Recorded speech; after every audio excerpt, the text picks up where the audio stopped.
What's going on, everyone? Chris from PickDawgz.com here with your morning show. It is Monday, January 19th, 2026. Happy King Day for everyone who celebrates. I'm a Canadian, so I don't know Jeremy, is that something that you guys celebrate? I don't know. I know it's something that you recognize, but yeah. So when I'm the best man at my wedding, a guy I played basketball with for years. I used to joke with him and send him a happy MLK Day, and I'd even make a cake and bring it because nobody celebrates it really. It's just more about like reflection, and it's something where people will.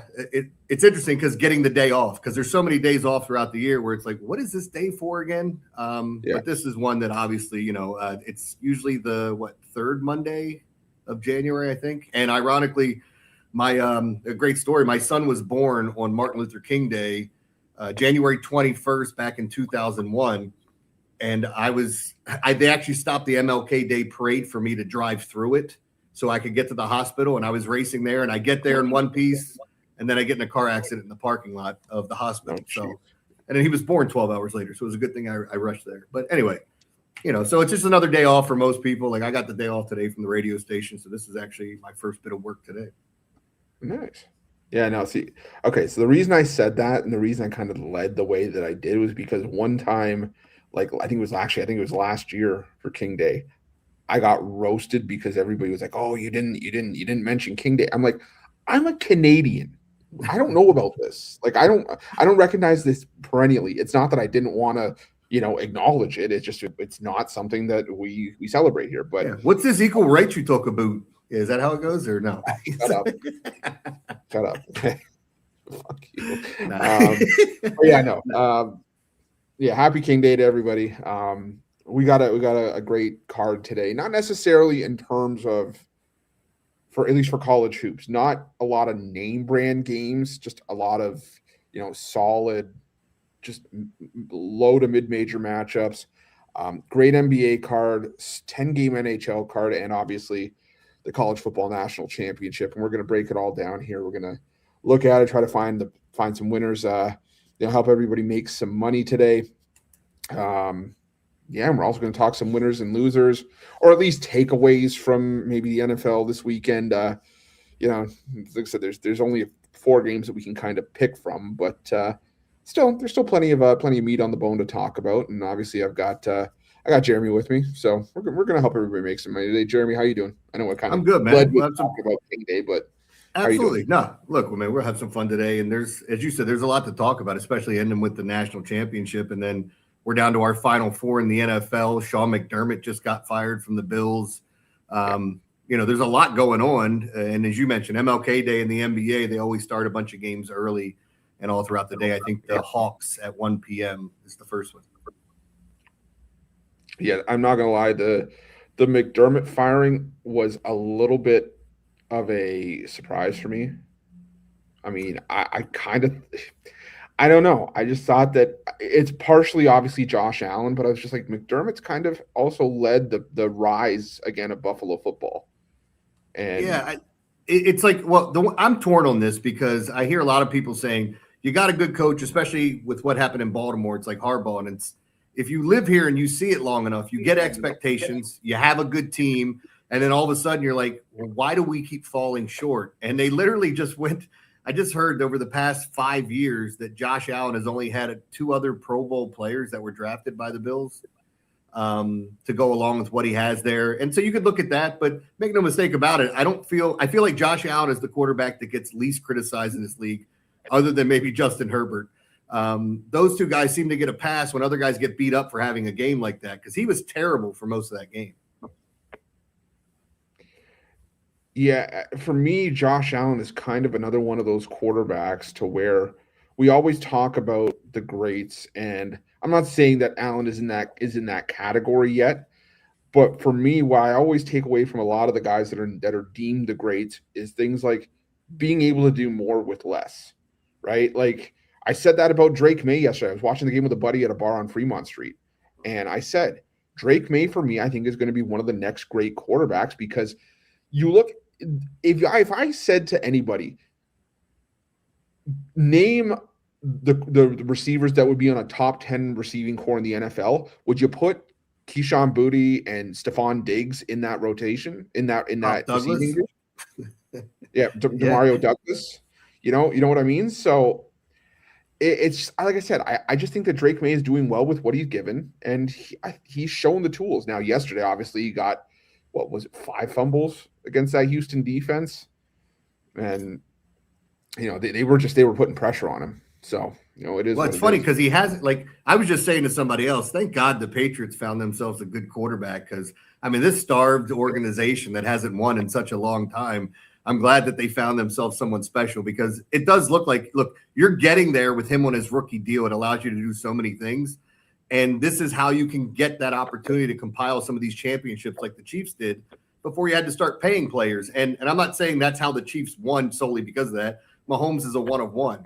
But like when you look at it, it is kind of funny. New England, they weren't down for long. They're back already. And I think people are going to start hating them soon enough. But there's a lot to like about this team, especially the draft they had last year. Absolutely. Well, on that note, we'll kind of get into it. Jeremy, you got any winners or losers from this weekend? Yeah, I mean, I'll start it off with, a winner and a loser, the Denver Broncos. I mean, this sucks. Like, right? Bo Nix fractures his ankle centering the football for a game-winning field goal. Like, you go through all of that. So now you win the game, and then you're moving on, and you're going to rely on Jarrett Stidham. Interesting side note, I don't buy in any of this stuff. I think those trends are kind of ridiculous, but the Broncos have only been to 2 AFC championships in the past 25 years. I think that's what they said, 25, 26, whatever. Both of those were against the Patriots, and they're 2-0 in those games. They were both in Denver. So interesting enough to look at that. I feel like this is a spot where, the Patriots should come in and win and get to the Super Bowl. And you know what everybody's already saying, Chris. Easiest schedule in NFL history. You face a team without their wide receiver. You face a team without this. You face, without their quarterback, and then now you get this. So sometimes you make your own luck, but I do think this team is better than people are giving them credit for. Yeah, and I think I said it. I don't know if I said it covering the video for that game. I can't remember if I did. No, I didn't do it because I don't usually give out put my plays up for sale that I do the standalone videos for. But I've said about that Patriots schedule argument, bullshit. They are not. They are not. They are fortunate that CJ's a fucking bum. I was waiting for you. I was waiting for you. They are lucky CJ Stroud is a fucking bum. 4 in the first half, CJ? Are we serious, bro? Like, I'm still over here mad. I woke up this morning legitimately pissed because what was that, bro? That scared the shit out of me, man. I was looking down. D'Amico Ryans, you are one of my favorite coaches in the league, bro. But that's on you, too. You have a comparable backup. You have one. Put that nigga in the game. Good morning, Jay. How you doing, man? Nice to see you. Nice to see you this morning. Davis Mills, man. I'm pissed, bro. What? I don't even know what I watched yesterday. What was that? Dude, you see, here's the thing. There were a couple of those, and the one that I think that broke the dam was the tip drill one. Because it was just like you could see he was kind of shaking his head going off the field, and then the levee broke, and then it was just like pick after pick, and it was just like the thing is that they weren't the first couple. The first one was a great play, the two touch, like the 2 tap on the sideline with it's getting the foot down and then getting the knee and bounce by like a hair. Yeah, and then he had the tip drill, but then it was like, then you saw CJ Stroud kind of in his own head when he had that 4th pick, and it was just like, damn, what happened? And it was just like. He couldn't help him. He couldn't help himself because it was just like the Texans defense were keeping them in that game with how often they were getting to Drake May. I won't lie to you. I'm a Patriots fan. I was sitting at that bar going, "Oh shit, this is not going to work. This is something bad's going to happen because they keep getting to him. We can't do anything with it." But yeah, I don't know. I like I said, it was. I literally had my head down when Jay came in. I thought you accidentally hit like a recording of Jam Session or something started going off. And I'm like, what the hell? I'm half blind. You see me flipping my glasses up and down. I couldn't stop laughing. Oh, I'm still mad, bro, because I really felt like the Texans were the better team on that field yesterday. Their quarterback literally just gift wrapped the game to the to the Patriots. I mean, let me do this. Shout out to the Patriots. Great home win for you boys yesterday. I thought your defense played really well. And although Drake May looked like a deer in headlights, he made the plays that he needed to when it mattered most, and he got his team to win and push them to the AFC Championship game. That's what you want to see from a young quarterback who's under duress, who,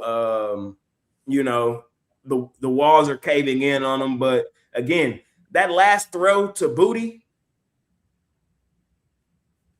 chef's kiss. MVP moment yesterday. What was better, the catch or the throw? The catch was amazing, but I mean, I'll probably have to go the throw. How about the Devontae Adams catch that Matt Stafford fit right there? It was the only place he could have thrown it for him to catch it. That was another one of those wow moments, and you see how good these guys are. But that Drake May throw is amazing. I'm always going to side with the wide receiver, though. If I'm the Houston Texans, I do not pick up that $26 million option for this next coming up season. I swear to God, I am in the quarterback market this offseason. That defense is historically good, and you cannot afford to waste a defense that good messing with a quarterback that mediocre. He looked like a deer in headlights. I don't know if I'm the only one to see it. There was a couple throws.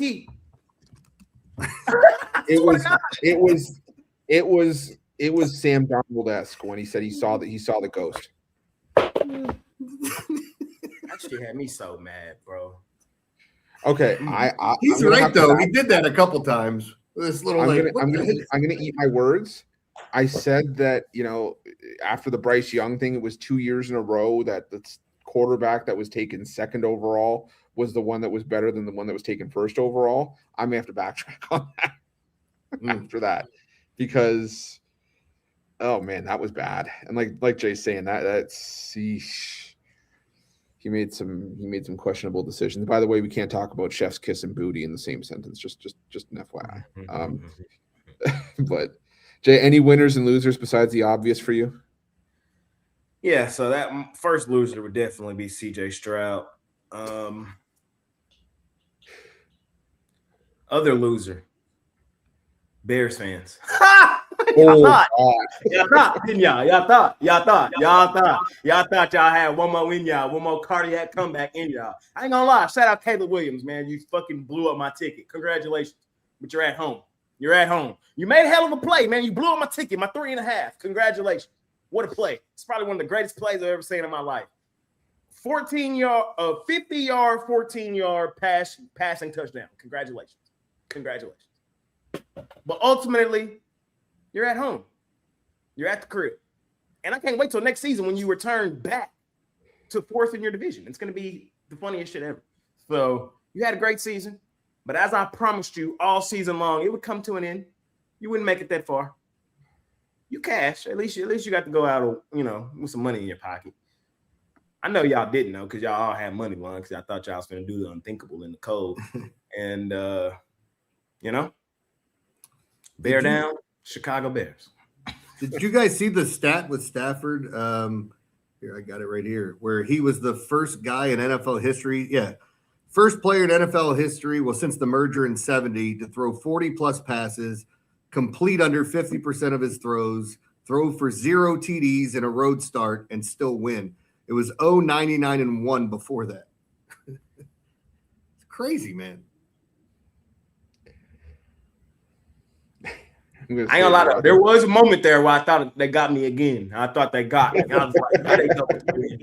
The fucking Bears. How do they do this? How?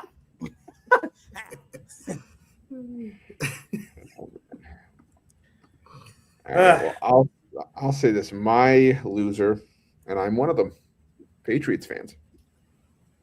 Because I think that right now we're going to have to put up with the talk of, it's the schedule.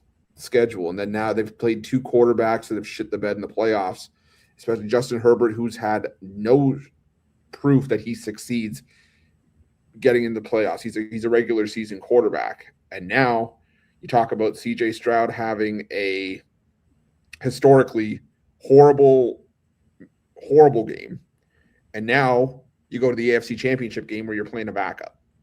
So if they win this game, all the marbles are going to be on the Super Bowl to redeem themselves and to basically get rid of that narrative, but I don't even know if that would even help, because the schedule number is what it is. The strength of schedule number is what it is.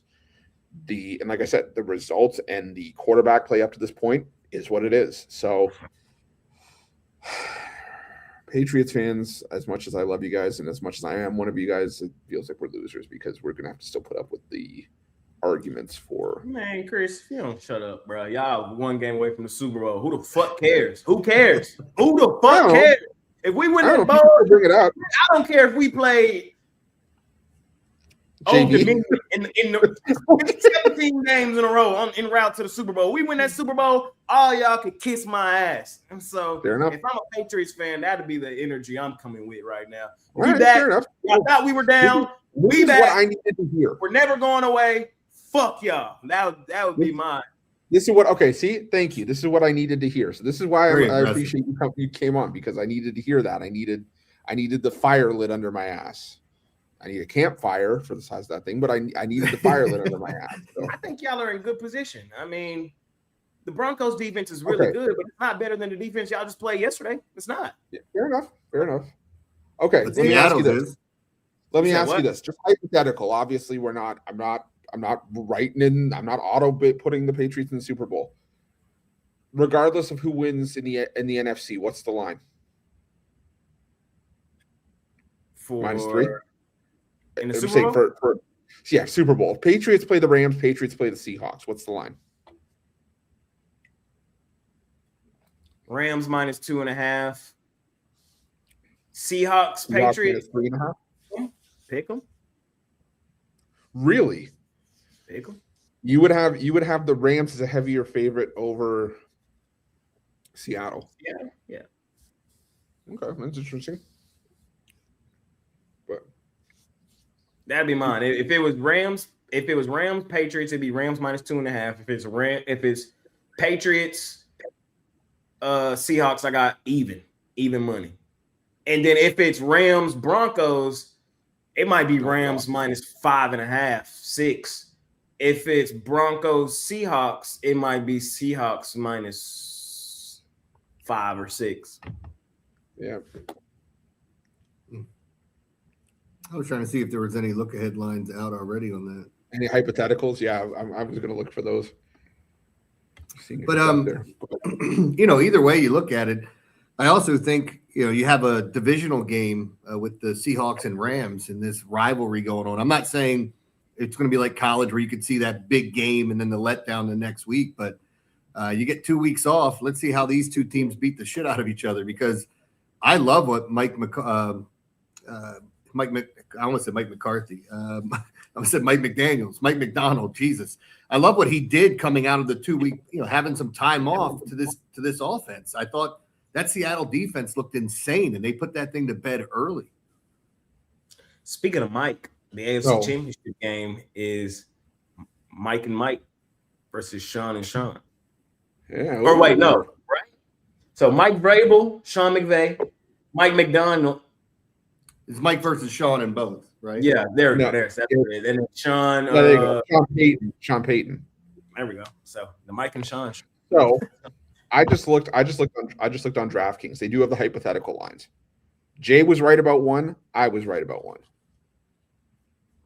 If it was Seahawks Patriots, I said 3.5 for the Seahawks. It's 3.5. It's a hypothetical. If it was Rams Patriots, it's Rams -3. I'll do you, but I will say this: you were off about the other ones, about the Broncos. It's 8.5 against the Rams. Yeah. 9.5 if it's the Seahawks. And I'd probably lay the points in both. I'm not gonna lie. What they got this weekend versus the Pats? What is it? What's the look at them? Oh, that's already out, isn't it? This weekend, Broncos Patriots 5.5 for New England on the road. I think the Pats win. I'm probably gonna be on Stiddy though. I'm gonna have to be on Stiddy. Come on, Stiddy. Come on, Stidham. The thing is, it is the Jarrett Stidham against his former team angle. So we'll see. And then you got 2.5 for the Seahawks at home in the other game. I got to deep dive the game a little more. But as I sit here now, the gap between those teams isn't 5.5. So, okay, let me ask you this. What would the line be if Bo Nix was in the game? What would the line be? Broncos -2.5. I think so, too. So is Bo Nix worth up and over a touchdown? I don't think so.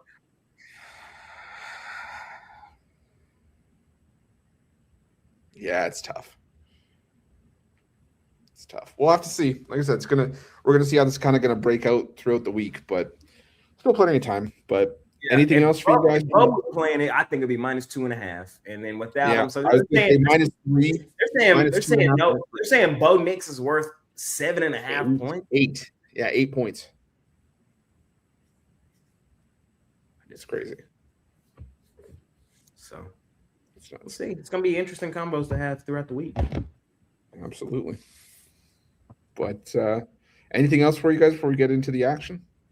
Let me see. I heard y'all talking about Josh Allen, man, and I see everybody on the media talking about Josh Allen, and how he not getting the same treatment that some of the other quarterbacks get. But come on, y'all. Like, do y'all not watch the games, or y'all box score watchers? Like, come on, man. It's like I seen people mad that a lot of accounts yesterday on Twitter were laughing at CJ, but they were like, we were that same energy yesterday for Josh Allen. Here's my thoughts on the whole thing. The Buffalo Bills without Josh Allen would be one of the worst teams in the National Football League. He is the engine that makes that team go, literally. He is the Buffalo Bills. Yep. For other teams, exactly. That's why he won MVP the year before. He's the most valuable player in the league based on what he brings to his team and the level he elevates them to. No Josh Allen, them Buffalo Bills might be one of the worst teams in the National Football League. Like, but you can say that about a lot of teams that they lose their starting quarterback, how bad it gets for them. I don't know. Wasn't there the game earlier this year where he threw for 3 touchdowns and ran for another 3? That's what but then you go and watch the Texans yesterday and you say, oh, fuck no. The quarterback is literally the only thing holding this team back. So it's like, there's levels to this shit. Yes, Josh Allen had a few turnovers in that AFC Championship game, but they need him to be that uber aggressive to even have a chance. Everything you're saying is fine. What we're saying is he still should get criticism. You don't get a pass just because your team wouldn't win without you. It's not like if you want to win, put Booby in. Like Josh is great. I love Josh Allen, but I feel like Josh Allen and Justin Herbert, those two guys, I don't hear anybody say shit about them negative. It's Herbert, I 100% agree with you. But Josh Allen's a special case where we've seen it. He just, 7 seconds, Mahomes got him. Like, go look at Josh Allen's, playoff resume and see lost to Mahomes. You know what I mean? Like, it's not like Lamar made one of the craziest plays that final week of the season trying to get his team into the postseason. Like, I don't think anybody else in the league can do what he did on that play, throwing a 50-yard touchdown. And then after that game, everyone shit on him again. It's like he can't catch it. Like, that's all he catches is strays every single time you bring anybody up. And this isn't some blind homer because, trust me, I didn't want the Ravens to draft him. But after watching him, I went, well, damn, was I wrong? Would you agree with me that the Ravens over the last 7 seasons have had a better roster than the Buffalo Bills? Yes or no? Yeah, I would say that. All right. And that's all I'm saying is it's a case-by-case basis. With Lamar Jackson, he has had teams that he could take to that bowl. He's had a defense good enough. He's had an offense good enough. Yeah, but I also think Giants fans are going to find out soon enough part of the reason why they were losing games because of this coaching staff and how shitty they were. That's fair. I would buy into that. I'm not just completely shitting on Lamar Jackson. I have this same argument with my friends all the time. But right now, I was just having this conversation the other day. I'm gonna have to move a couple of them quarterbacks that was in that A to that B until they start to get some more playoff success, man. And it is what it is. Yeah. You're not wrong. But like it's like I was saying to Jeremy, and I don't know if you caught this before you came on. It was just like I felt like Drake May and Josh Allen are in the same vein where they're both doing stuff on their own with sort of a more limited receiving core. You got to chill on some of that Drake May shit too, though. I mean, he got an elite receiving curve. Like, I don't know. Booty, I'm not, nice. no, hold on. Stephon Diggs, he's him. Like, so. Okay, but I'm saying he's helping. Breaks a little bit on that. But he's also making them better as much as they're making him better. I'm just saying you don't have but hear me out. You don't have a receiving core that has name brand like CeeDee Lamb and George Pickens and everything like that. Yes, Stephon Diggs is hold on though. Stephon Diggs is not like the face of the NFL kind of wide receiver. He's a very good wide receiver. Yes, he is. Yes, he's very okay. No. Hold on. Let me break it down. Look at Diggs. Look at every team Diggs has been on, and look immediately after he's left. They've all gotten worse. And every quarterback he's left has gotten worse. Look at CJ. Look at CJ. CJ need him. Look at Josh Allen. Josh Allen need him. I know. I'm not disagreeing with you that he is good and that a lot of teams get worse when he leaves. I'm just saying that it feels Look at the Patriots. As soon as he got there, what happened? They took that step up. Josh Allen, when he was there, what was the best seasons when he was there? CJ Stroud. Why did he have the best rookie season of all time? Yeah, again, I'm not disagreeing with you. I'm just saying he doesn't have the name brand that a lot of these receivers in the NFL have, to where it's just like he stands out, among the league's best. He is really good. And Drake May would not be where he is without him this season. Chris is sitting there saying, you're like that dog barking in the mirror at himself. He's like, I'm not arguing with you. What are you doing? Why do you keep going that route? Like it is. I'm just saying it's just like if Drake May gets like he doesn't have like a Justin Jefferson or, like the name brand on that receiver. That's all I'm saying. I'm saying Stephon Diggs, he would not be. I disagree. Okay. All right. It's fair. I mean, we're allowed to disagree. I mean, it's not like we're going to, I don't know. That's just my thoughts on it. Exactly what y'all wanted him to be when y'all added him to softball. Yeah, fair. I trust me, I'm happy with him right now. Y'all went out and bought a number one receiver, and he's been producing like a number one receiver. Yeah, he has been. That's all I'm saying. He has been. Yeah, fair enough. All right. Well, like I said, we'll agree to disagree, but I think we can still both kind of be right. But fair either way. We got a ton of action to talk about, though. We'll start with the NHL. We'll knock it out of here. We got a bunch of games on the board today for some afternoon hockey. We got the Buffalo Sabres against the Carolina Hurricanes at 1:30 Eastern. Then we go to Colorado, where the Avalanche are hosting the Capitals. We got the Penguins and the Seattle Smokin' Kraken. We got the San Jose Sharks and the Florida Panthers. The Smudges against the Make Me Laughs. We got the Flyers and the Golden Knights. The Winnipeg Jets against the Chicago Blackhawks. The Devils and the Flames. The Islanders and the Canucks, and the Rangers and the Anaheim Ducks at home to close things out. Jay, any NHL on the board for you? Yep. Ball Arena is fake. Oh, no. I don't like the run Ball Arena on right now, man. It just ain't been the same. And I think today's another spot to attack it. I'm going Washington. Money line. Today's a show where I don't give a damn what y'all say in these comments. I don't care how you feel about what I'm on today. I'm on what I'm on today. And if you don't like it, fade me. All right? And so I could give two cares about what y'all think out there. So what I'm telling you today is I'm on the Washington Capitals. I'm fading the Colorado Avalanche. They've now lost back-to-back games in Ball Arena? Huh? The hell going on? The Nuggets just got flooded at home? The hell going on? I'm on Washington. I just think it's a good place to attack some plus money. Fading a team in their worst stretch of the season. They've lost 3 of their last 5. This is a team that only has 5 losses. Then they've lost 3 of their last 5. Well, one of them technically is, overtime. But still, you get what I'm saying. I just think it's a good spot to fade Colorado. You just got to – even the good teams are fadeable in certain moments. Even like my Stars yesterday. They're fadeable, bro. They're fadeable. And I think today's a good spot to fade Colorado. I would let's see what else I would do today in hockey. I would take the Ducks money line over the Rangers. Ducks in good form. They've won 3 straight. I like how they're playing right now. We've already seen them beat the Rangers in New York. I think they get them today in Anaheim. Just don't like the spot for the Rangers way across country. I'm fading their ass. And let's see.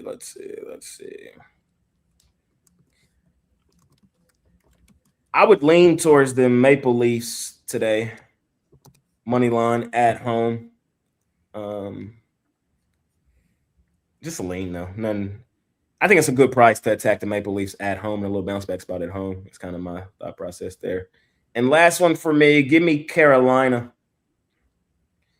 I would go puck line Carolina. I'd lay it. They're at home where they go stupid, dummy, crazy.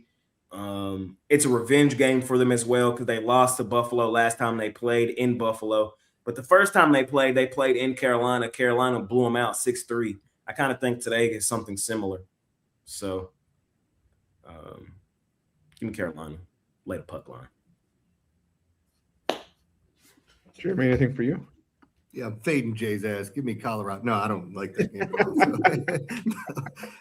Yeah, a couple of things I thought were interesting today. I like Florida at home. It's a big price tag, but I just like the spot for them against the San Jose Sharks. I agree with Jay on Anaheim. I thought that was another. I like the way that they've been playing as of late. And I kind of like New Jersey on the road at Calgary. I do have 2 premium plays up today as well. Yeah, I'm going to go with the Sharks plus the 1.5 and on the money line. I just think that price is narrative based. I think that, a lot of folks are still seeing that the Florida Panthers are defending Cup champions at home. But I think that if you told any San Jose Sharks fan coming into the season that on January 19th, they'd be a 500 team on the road with a winning record overall on the year, they would be doing backflips based on where this team has been the last couple of years. And I think that just speaks to how improved this San Jose Sharks team is. Florida can win this game, but I like the plus 1.5. I think it could be a 4-3, 3-2 kind of game if the Sharks don't win this game outright. So I'm going to go San Jose plus 1.5 there.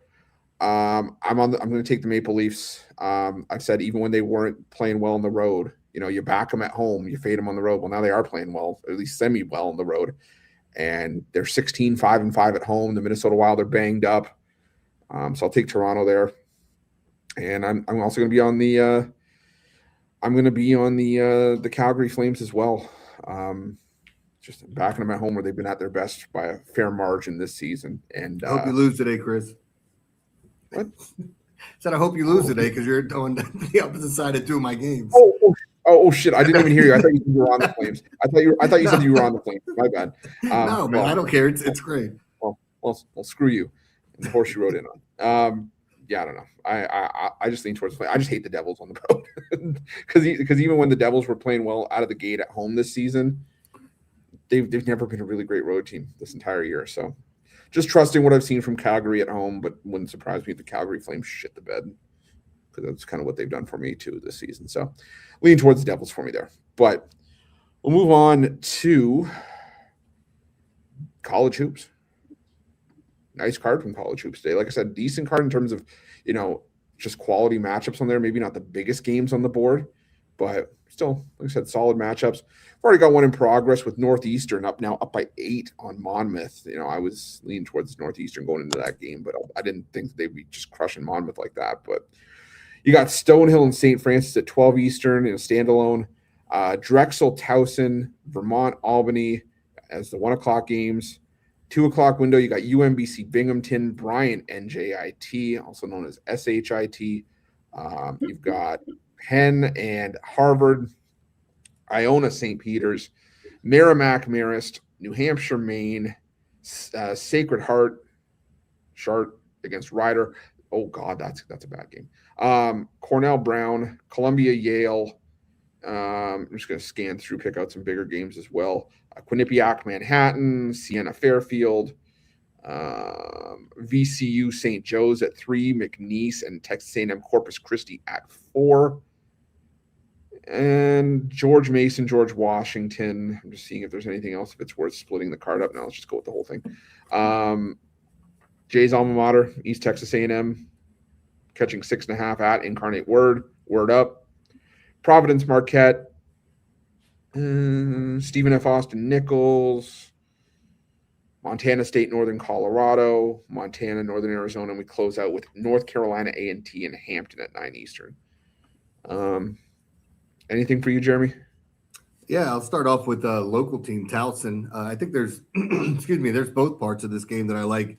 Drexel plays really slow. I mean, it's kind of ugly basketball. Towson by 6. I think you can parlay it with the under, but I like that a lot.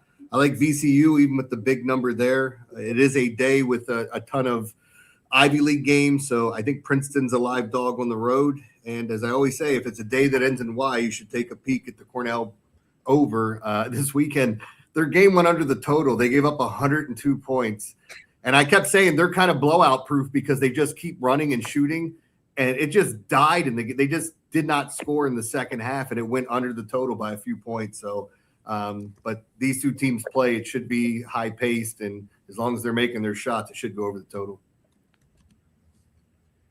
That was one of my favorite plays, like my favorite free plays, is the Cornell over. They've given up 100-plus points in 4 straight games against Division I teams, including 3 games in the Ivy League.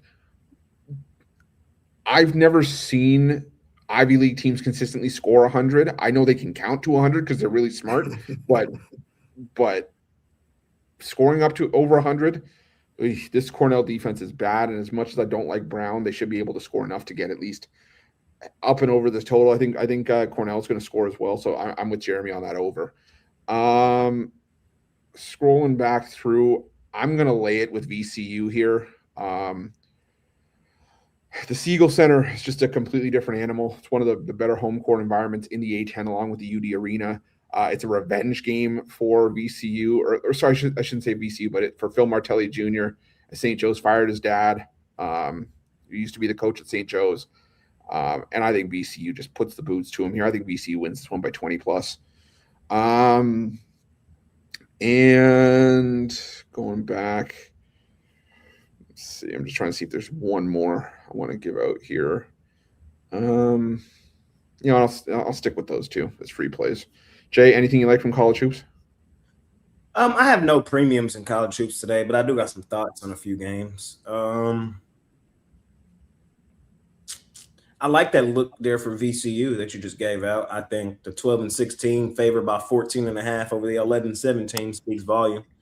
So I would lean towards VCU in that one. I would lean towards G-Dub, man. Shout out George Washington. I would lean towards G-Dub. I think, only 1.5 point dogs at George Mason, who's only had 1 loss on the season, kind of speaks volume. You're getting a good plus money price on that money line. I don't know. I might play it safe if I were to bet it and just grab the points in my back pocket.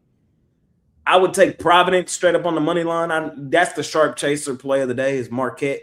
Bro, I don't care about none of that shit. Marquette is ass. Marquette is so fucking garbage. They pissed me off that last game. They were supposed to win. Who they played? DePaul. Yes, they had to lead, and they lost to DePaul. Like, come on, bro. Come on. They didn't even cover. They had it. Fuck Marquette. I don't even understand how they favored, bro. Sharp chaser play of the day. Marquette just don't got it. And let's see. I think that's it for me today. Yeah, the other one I forgot was Vermont against Albany. I think Vermont kind of lackluster the last couple conference games, but usually they kick the crap out of the rest of the America East. But that's one I forgot to give out. But yeah, Justin, they got against the weak teams in conference. Just wait. Just be patient. DePaul is going to show their ass here soon. For the record, there's a reason that DePaul has still had 1 winning season in 20 years in the Big East in conference. Yeah, bro. They're going to show me. Win 11 games, then we'll talk about respecting DePaul. Until then. And barely beating trash-ass Marquette is not enough for me to be like, you know what, DePaul, this is your year. Now, if this is your year, I'll give you all the credit in the world when that time comes. But y'all know me, man. Y'all know when I hate a team, I continue to hate them until given a reason not to. Do I need to remind y'all who at home? Them cardiac bears? All right, let me check. That's going to be the argument you hang your hat on for like the next year. And I don't blame you. All right. We'll move on to the NBA. Solid card here. And we start with the Hawks laying 2.5 at home against the Milwaukee Bucks. We got the Thunder laying 6 on the road against the Cleveland Cavaliers. The Clippers laying 7 on the road against the Washington Wizards. The San Antonio Spurs laying 16.5 against the Utah Jazz. And the New York Knicks laying 10 at home against the Dallas Mavericks. I'm just going to give out one here. I'm going to go with the Thunder laying the 6 here. It's just a case where I'm just fading the worst ATS team in the NBA this season. The Thunder are still the Thunder. And until I have a reason to think that they are not going to cover a 6-point line against the Cleveland Cavaliers team that just can't cover a point spread, no mas. I understand a lot of those were as home favorites, and they've only had one game where they've been a home underdog this season. They still lost that game by 10 points. Like I said, I just think the Thunder, like I said, until I have a reason to not think that the Thunder are going to get it done, I'm going to keep backing them. So give me OKC. Jay? I'm with you. Give me the Thunder. Thunder buddies for life. Coming off the loss, too, I think they should be motivated to come here and flood Cleveland. Cleveland has burnt money all season long. I know the Thunder haven't been the same money-making team that we've come to know and love them to be, but the Cavs are the one that have burnt money. Oklahoma City's still near 500, so, they're all right. Cleveland, bro, they just don't respect coin. They're coming off of back-to-back wins, good wins over the Philadelphia 76ers. They broke my heart with that win. What was that, Friday? Ooh, I'm still mad at Philadelphia for that damn loss. It was just a tough weekend. It was like a lot of good spots that just didn't come through. Starting with that Philadelphia. That Philadelphia was a bounce-back game at home. It also happens to be a quick double revenge game. Like, that's chef kiss, man. And they had it until they didn't.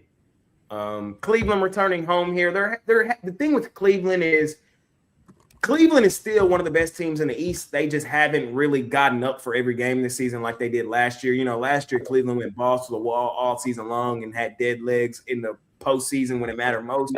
This season they're kind of taking the other approach. We know how good we are. We're not going to go balls to the wall on a night-to-night basis. We'll be ready come playoff time, and we will get up for some of the big games. It wouldn't shock me if they got up for this game today, but I think the Thunder are still that damn good, still the best team in the league. And coming off a loss, I think they'll be motivated. And I think this will be a good game. I can't wait to watch this one. I think the Thunder pull away late. I'm going to take Oklahoma City, lay the points. I'm going to take the Hawks.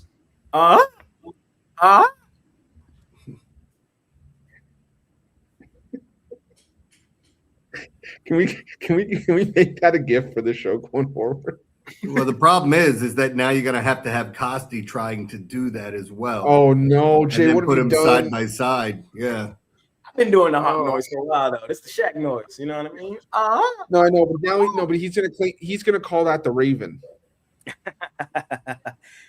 So I'm on the Hawks here, man. It's MLK Day, man. Y'all know we on the Hawks on MLK Day. The Hawks be balling on MLK Day. And it's but neither team is playing well right now. Are they wearing those Hawks those jerseys? Probably. The MLK. Oh, those are sick.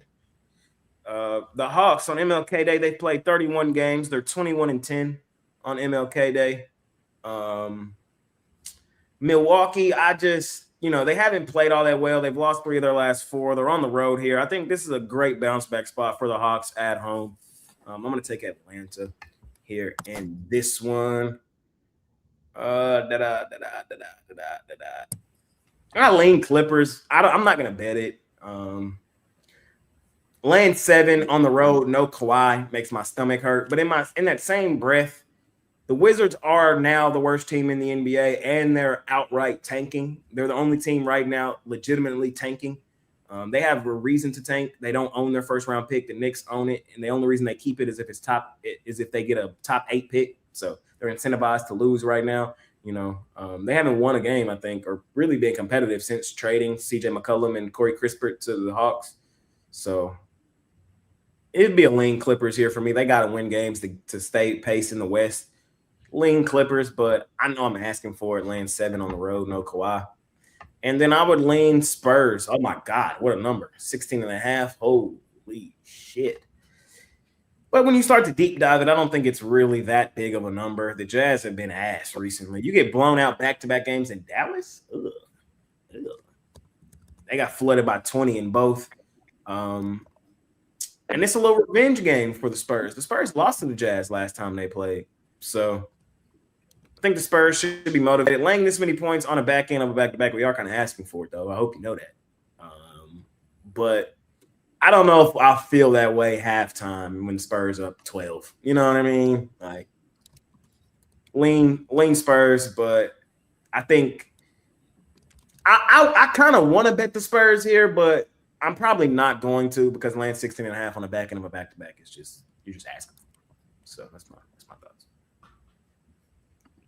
Jeremy, you like nothing on the next game?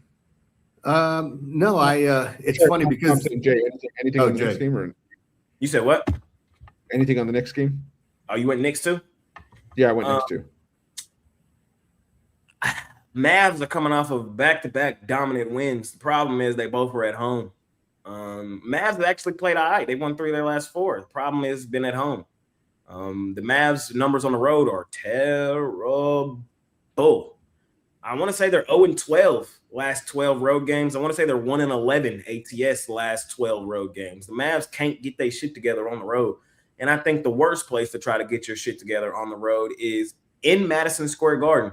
Now, on the other side, the Knicks, they've been terrible too. They've lost 4 of their last 5. They haven't really shown no signs of life recently. But I think if there was a bounce back spot for the Knicks, it would be at home today in the Garden where they've played their best basketball this season. They're still extremely profitable as a home favorite this season. I got a couple more MLK Day stats. The Knicks have played 36 games on MLK Day. They're 23-13. So they're not the Hawks, and they're not the other team we'll talk about later, who are really good on MLK Day. But the Knicks, they're serviceable, and I think this is another good spot for them to come out here and get a win. Just don't like the numbers for Dallas on the road, and then the Knicks need a bounce-back game in the Garden. I think it happens today. Jeremy, you like any NBA first half? Yeah, man. I really can keep it moving because I like the Hawks bar for bar. What Jay said. I get what he's saying on the Spurs because that's the side I'm on, and as I'm listening to him, it's almost like talking me off of it. It's one of the games that I wanted to make a premium that I didn't today. And it's weird hearing Jay say everything he said because that's how I saw the game playing out in my mind going, yeah, I don't want to make it a premium, but I do like them. So more of a lean, but nothing else for the other games. All right, we'll go to the last half of the card. We got, the Sixers laying 8 at home against the Pacers. We got the Nets catching 8 at home against the Phoenix Suns. The Pistons laying 3 at home against the Celtics. And the Golden State Warriors laying 5.5 against the Miami Heat. Jay, you're up. The best team on Martin Luther King Day is the Golden State Warriors. The Warriors on MLK Day they've played 29 games. They've won 20 of them, lost 9. I think this also you start to look at this will be the Warriors' 6th straight home game. They've been really comfortable in Chase Center in Ball Halla. 4 of those 5, because today's the 6th. 4 of those 5 have been dominant blowout wins. I don't really see that changing here today. So I just think the Warriors at home. Y'all know me. I love betting Ball Halla, the Valkyrie and the Warriors. Comfortable at home. Then on the other side, you got the Heat. I think this is a really good spot to fade the Heat. You got the Heat coming off the win over the Oklahoma City Thunder. But if you beat the Thunder, I want to fade you your next game anyway. B, you got the Heat cross-country travel. Last game they played was in Miami. So now they got to travel to the West Coast. It's just, Then on top of all that, it's a revenge game for Golden State. They lost last time they played Miami. That game was in Miami. So, everything available to me, I think it's a good spot for the Warriors. That's all I'm saying. They play really well at home. They play really well on MLK Day. They've balled their ass off for their last games at home. You got the Heat coming off the crazy win, coming off one of the best games they played all season. Bam, how well he shot in that game. Cross-country travel, revenge game. It's just a lot of things here. I think I want to be on the Warriors tonight at home. That's all I'm saying. So, fade Miami in this spot. I would take the Celtics plus the 3. I think plus 3 is crazy. I think this is a legitimate 50-50 game. I know we're in Detroit. If I was the lines maker here, though, my line would be pick them. I don't think the Pistons are just better than the Celtics. And I think you can there's some 3.5s popping up. I would grab the up and over a bucket in my back pocket with Boston. I know the Pistons lead the season series 2-1. I think they finish it tied 2-2, though. It's the last and final meeting between these two teams this season. I think Boston definitely gets up for it. Hard for me not to continue just to keep it rolling with Phoenix. They've been the best money-making team this season. Michael Porter Jr. game time decision for the Nets. No Michael Porter Jr., no Nets. That's really how simple it is for me. I will say keep it on the injury report for the Suns. Jalen Green and Devin Booker, both game time decision. So Jalen Green could be coming back into the lineup today, and I don't know what's up with Booker and that ankle. Just keep it on the injury report. And I would lean towards Indiana plus the 8 in this one. I gave y'all stats on how well teams have played on MLK Day. Here's one on a team that be shitting the bed on MLK Day. It's the Sixers. The Sixers have played 32 games on MLK Day. They've won 14 of them. They've lost 18 of them. So they're a losing basketball team on this day. Laying 8, I think you're asking for it. I don't even like their recent form. Back-to-back losses to Cleveland. I talked about this the other day. I want to see if Embiid playing. That's really what it boils down to for me. Is he playing? Has that news broke yet? I need to know if Embiid playing or not before I officially get active in this game. If Embiid's on that floor, I'm taking Indiana. It's really that simple. If Embiid's off the floor, I'm leaving the game alone. The reason I say that is because I'm going to keep pushing this point. Tyrese Maxey, this is your fucking team. Stop. Embiid, it's over. The guard has passed. You are the number 2 option on this team, bro. Stop thinking you number 1. You're not the MVP no more. You're not the best player on this team no more. This team runs through Tyrese. And the minute y'all be trying to take the ball out of his hand is the minute y'all be foolish and lack vision. I know they got a lot of old vets over there that think they Embiid, Paul George, Grimes, who else over there, bro? They just got a lot of guys over there that think they steal that. You're not, man. Put the ball in Tyrese Maxey's hand and let him work, bro. Let him get everybody. Let him take y'all to the promised land, man. Shit. Until that happens, I can't really bet the Sixers. I'm on Indiana. I'm still seeing he's questionable. Yeah. So, Jeremy, like anything on the second half of the NBA? Yeah, thanks for making me follow that up. No, I don't like a lot in the second half. The one thing I do think we'll see is in the late night with that Warriors game, I think the pace will be really good. If buckets are falling, we could see another really high-scoring game there. So I could look at the over. We can get on board with that. I'm going to roll with here. The 2 I'll give out. I do like the Pacers plus the 8 with or without Embiid. I just think that the Pacers are just a little bit of an overvalued favorite at home. They're 5-9 against the spread as a home favorite this season. Still, I think this is just a spot where I'm just fading the Pacers at this number, or sorry, fading the Sixers at this number. Excuse me, back in the Pacers. And the other one I'm going to roll with here, Phoenix laying the 8. Not overthinking it, just rolling with the hotter team. It's been a money-making machine for us against the spread this season. Just rolling with. Are they the best cover team? I'm assuming they are. I think they are. Yeah, like 29, 11, and 2 against the number this season is ridiculous. Oh, that's okay. Nah, I remembered my point to be made with that. You've got the Suns who are unbeaten as a road favorite this season against the spread against a Nets team that's 0-7 on the second half of back-to-back. Need I say more? Suns should be there. All right. And the final game on the board. Yes, Phoenix is number 1 at 71% ATS this season at 30-12. Denver's number 2 at 25-18 at 58%. Charlotte's number 3. Philadelphia's number 4. Miami's number 5. Portland's number 6. Ain't nobody else like Phoenix is by far and away at 71.4. And like I said, Denver's at 58.1. On the reverse, Cleveland's the worst, 15-28. ATS this season, they've only covered in 34.9% of their games. Washington is right behind them at 16-25. Sacramento is also right there, 17-26. That's what makes that run that they just went on super fucking frustrating. Before we talk this game, I got to ask y'all a couple questions. Can we talk some NFL right quick? Yeah. Do y'all think John Harbaugh or Kevin Stefanski kind of like, damn, maybe I got done too early with the Bills job opening up?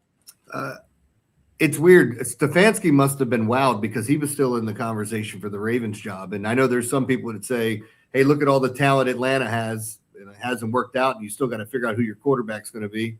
But yeah, I think you may say that. But like with the Giants, I think Harbaugh's going to get everything he wants. He's going to have like total control and power. And for me, I think that's more important to him than any of the other stuff. That's fair. I just see Kevin Stefanski getting a job, and I'm like, what? Who wants to give this guy money? And then I see it's the Atlanta Falcons, like, oh, that checks out. And then the other thing, I ain't gonna lie, I'm gonna place it here in a minute. I need to know what happens though. If they pull this off, Chiefs, they back money line. Not money line, but Super Bowl. They just requested to interview an offensive coordinator. I already know who it is. Sorry, I'm not gonna. Any guesses, Jeremy? Who they asked to interview? Who is this? Who asked the Chiefs to interview an offensive coordinator? No, I didn't see it. So, who? No idea. The guy they should have never leave the fucking building. Eric Bieniemy. Go get him back, man. Just go get him back, man. Are you serious? That's yeah. I would have never even guessed that. It's like when you say goodbye to somebody, usually it's when you come begging, crawling back or something. I literally, I said the same thing. I'm like, wait a minute.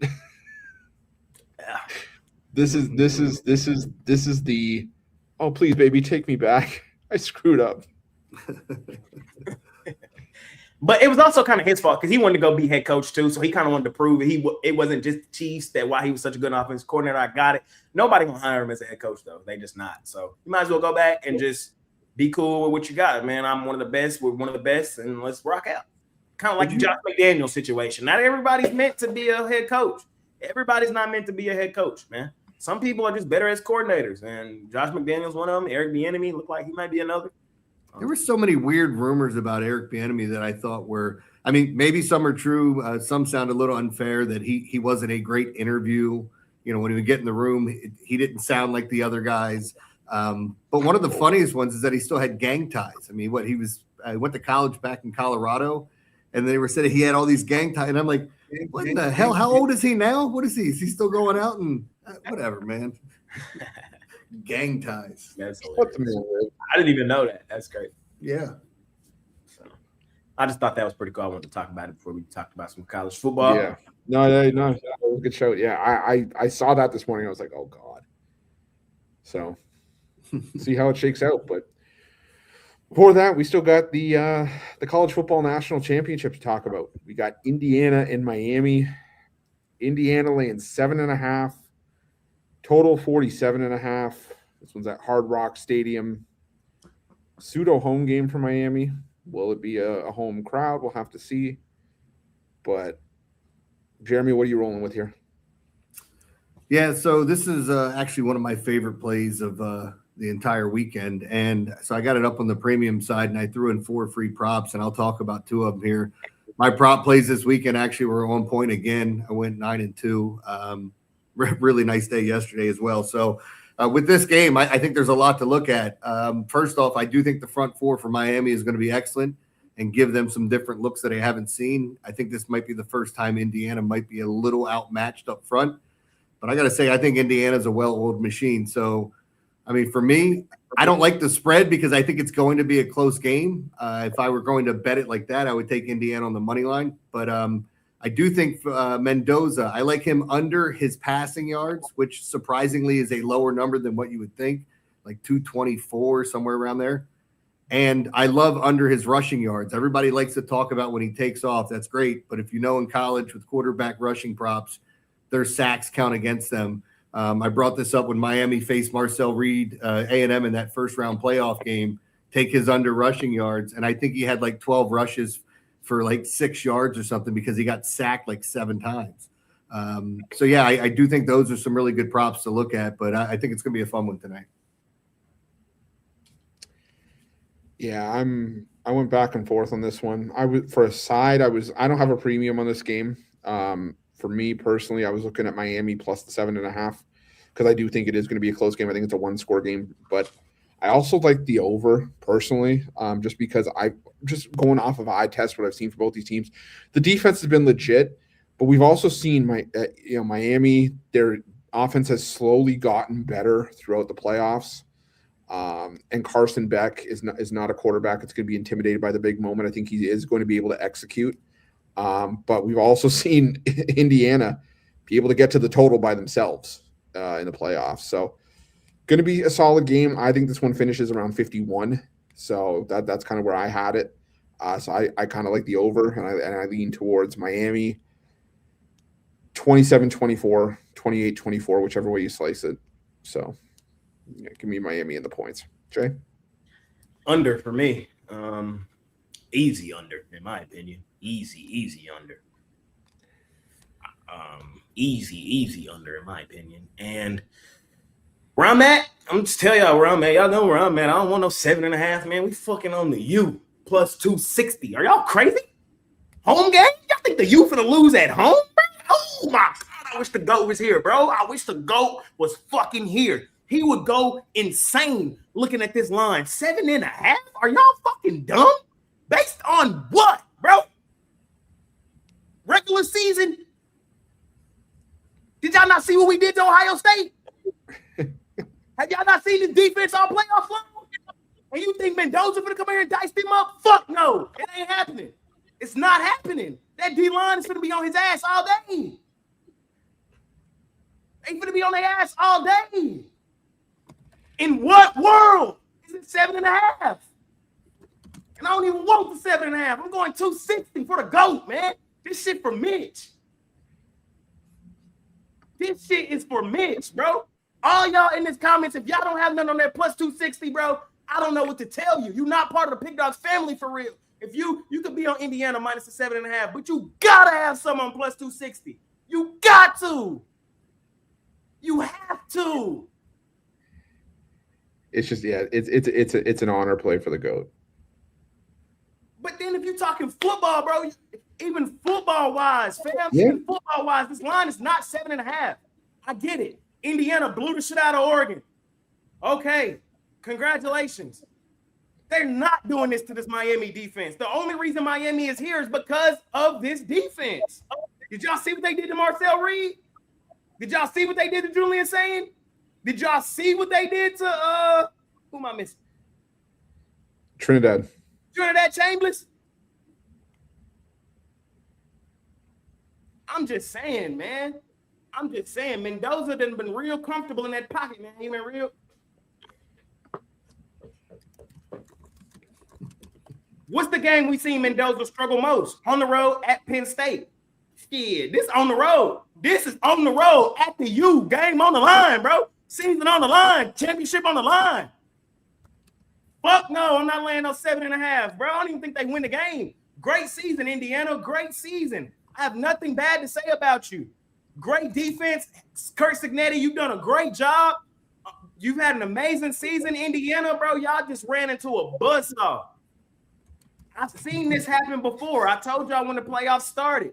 The committee know what they be doing. The last time I seen a team jump into the college football playoff, they won that bitch.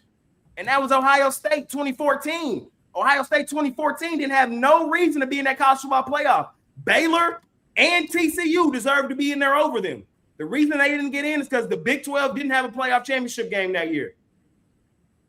The committee jumped Ohio State in, and the only reason TCU couldn't just cry about it is because Ohio State won the fucking title. And I kind of got that same feeling about Miami today, man.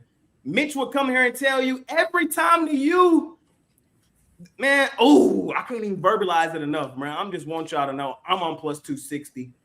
I'm taking them straight up on it. I hope y'all shout out Big Stroke. I hope y'all riding it with me, man. This is an emotional pick. This is an emotional pick. And what about it? Fade me if you want to. Fade me. I dare you.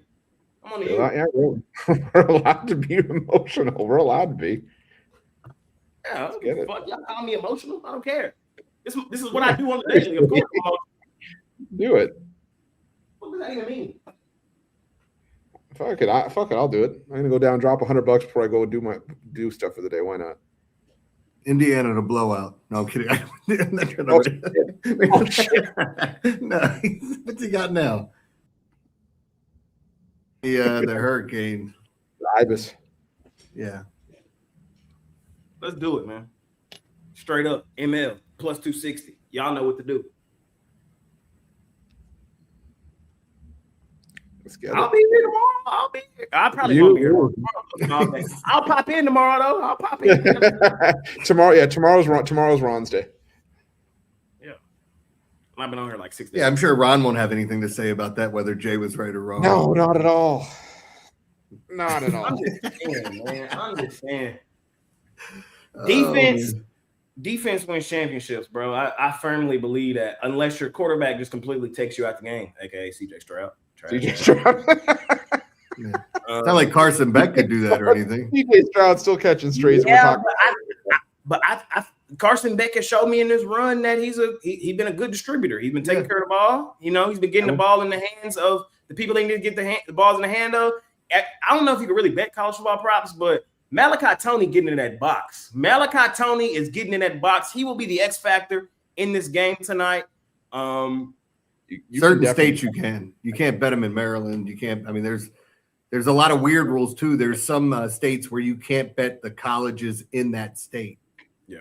So I'm just saying. Yeah, so like New Jersey. I see all the Indiana stats, bro. The only stat that matters to me is common opponent. It's the only one that matters. That's the only one you can really be like, all right, they played them, let's match them up. And when I watch the film on Indiana against Ohio State, and I watch the film on Miami versus Ohio State, guess what I see? I'm gonna tell you right now, I don't see 7.5. I can promise you that. I don't see 7.5. And then you're giving me the U at home? Bro, I think a lot of people fell in the real at home. On their home field. Fuck no, I'm on 260. So I'm seeing Malachi Toney plus 150 for an anytime, plus 1,100 for 2+.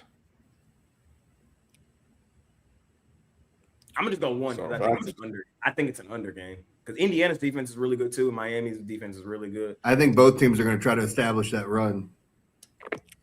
Yeah. And I think the team that'll have the more success doing that is Miami.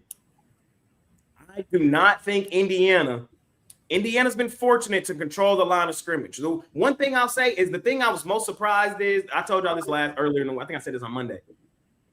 The two things I've been most surprised about is A, how Oregon's defense completely dominated Texas Tech. That shit shocked the hell out of me the way they dominated Texas Tech's offense. And then to the next game, just go get dominated by Indiana.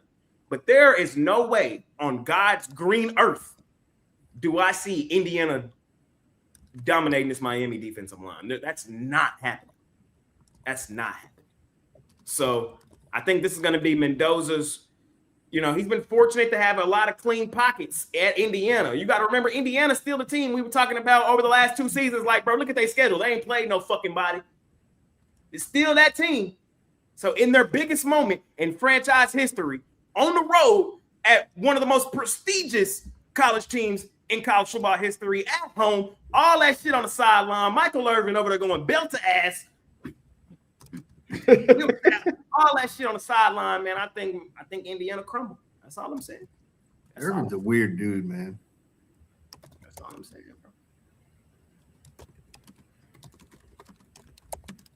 bro. All right. Yeah, but I think Mendoza said they're going to whip their butts, didn't he? He said something like really aggressive like that. We're going to whip their butts, guys. Come on, yeah. He's like, I'm over the fake good boy image, man. I'm over it. Good boys get beat up by dogs, and there ain't nothing but dogs on this Miami team. Mendoza a dog too. I'm just hating a little bit, you know. Yeah, it's all right. It's okay. He a little dog, though. He an 8. That was a hell of our show for us today. Much better Monday card than I was thinking it was going to be. Excited.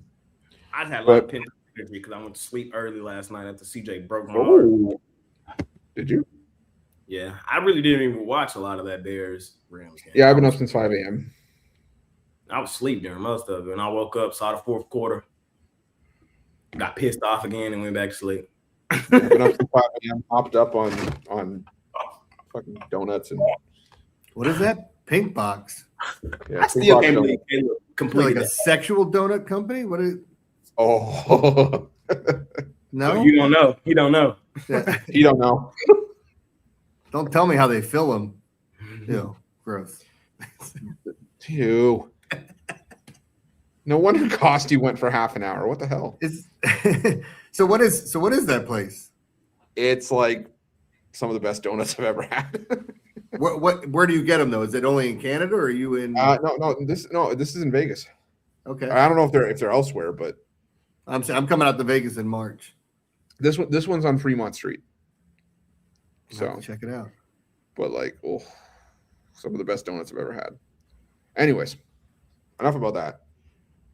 I'm eating donuts this morning, but we're all going to be eating tonight when we get paid. So, Jay, what do you got going on over at PickDawgz Premium, where we can find it, where everybody can find our best bets? Man, I got smoked this weekend, so I'm looking for a major bounce back today, and I think I'm bouncing back in a major way today. I love all 4 games that I got. I got 3 in the NBA, and I got 1 in college football. The college football one, plus 260, Miami, money line.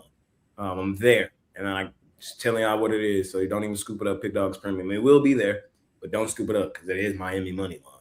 And then I got 3 in the NBA, so looking for a good day on MLK Day. So yeah, 4 plays for me today. Money making Monday, new week, new goals, new opportunities. Definitely check Jay out over at PickDawgz Premium. I don't care what anybody says. We all have our rough weekends, and that just means that the comeback is greater than the setback. That's all, as far as I'm concerned. It ain't my fault CJ Stroud forgot how to play football in the first half. It's not my fault. Jeremy, what do you got going on over at PickDawgz today?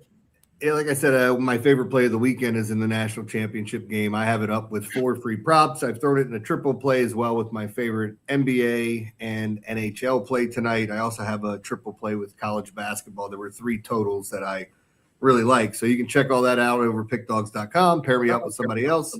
But yeah, I think it's going to be a great night. I'm looking forward to this college football game. And yes, I am going to take those 4 prop plays and parlay it with my my play in the national championship. Absolutely. Check Jeremy out over at PickDawgz Premium for sure. And said his props have been on absolute fire. So definitely check that out. But for me, I got my NHL power play, 7-2 in our last 9 with my best bet on the board from the NHL.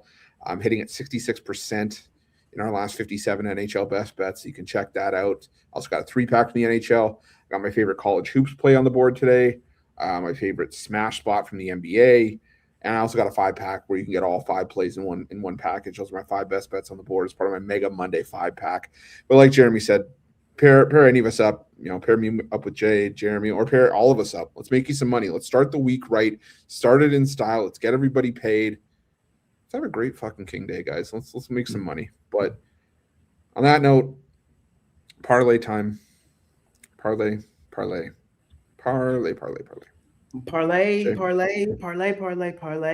That's what mine What do you today, like? man. Warriors, What do you like? money line, 20-9 on MLK Day. Hawks, money line, 21-10 on MLK Day. New York Knicks, money line. That was juicy, but it will be all right. 23-13 on MLK Day. I just don't think either of those three teams lose today. No way in hell. And then the kicker, the one that added all the juice to it, the one that makes it worth our while, plus 260 money line. The U, you know what to do. Let's get it done. Jeremy, what do you like? Indiana by no. I'm going to go with. I mentioned in that game there's two props that I really like. They're both with Mendoza. Under his rushing yards, which I think is right around 18.5, and under his passing yards, I believe around 220 something in there. Don't hold me to it, whatever the number is. I still like it to go under. And then I'll throw in, as I always talk about, there were two things I kept bringing up all season. Take the tight ends to go under their totals against the Bills, best team against the tight ends in the NFL. Now that sucks if that's over with because it cashed again this past weekend. And Cornell overs. So throw the over in the Cornell game in there to give me that plus 600. Yeah, I'm gonna go. Let's see here. I can't remember what was the other game I gave out from college hoops. I'm trying to remember. I'm with you on that over in Cornell. Yeah, I'm gonna go VCU? over VCU. Thank you. Yeah, VCU. So we're gonna go over. I gotta write it down. Over in Cornell, Vermont, the Thunder, the Warriors, and VCU. How do you channel Mitch on that one? 100 on my 4-teamer pays out a little over a band. 1,000 on it, 10 racks today. I ain't gonna lie. I'm there. I'm putting a band. Bands to make her dance. Bands to make her dance. Hawks, money line. Knicks, money line. Warriors, money line. Miami, money line, man. Put my money where my mouth at. I did it yesterday. I put money where my mouth at all weekend and got my ass kicked. So we'll see if today's the bounce back day. I'm still mad at the Wizards. I'm still mad at the Sixers. I'm CJ Stroud. You too, Josh Allen. You too, because you too. So a lot of people on my shit list. At least Caleb Williams is done for the season. No more Caleb. I ain't got nothing else for y'all. That does. Appreciate you guys for joining me. Appreciate all of you for joining us today. And let's make some money. Like I said, you can find all of our best plays over at PickDawgz Premium. You check out all the content that we got out on the site. You check out Jay's jam session. You check out Jeremy's videos at the website as well. I'm gonna have the wraparound up momentarily, and all the daily videos as well. So let's, like I said, let's make some money today. Jay, any final words before we head out of here? Fuck CJ Stroud. Happy MLK Day. Let's go, Miami. For the go. Jeremy, anything for you? Let's go Big Red. Let's see those points this afternoon. That's a 2:00 start, so something to watch. Yeah, let's make it a winning day. Appreciate each and every one of you. We'll see you guys tomorrow.